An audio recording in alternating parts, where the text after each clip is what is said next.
Tapos pormahan ko lagi ay long sleeves na t-shirt at faded na lonta.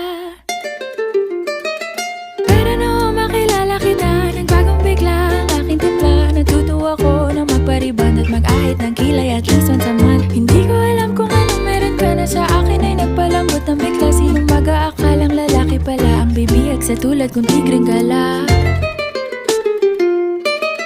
Kahit ako'y titibo-tibo, puso ko ay titibok-tibok pa rin sa'yo.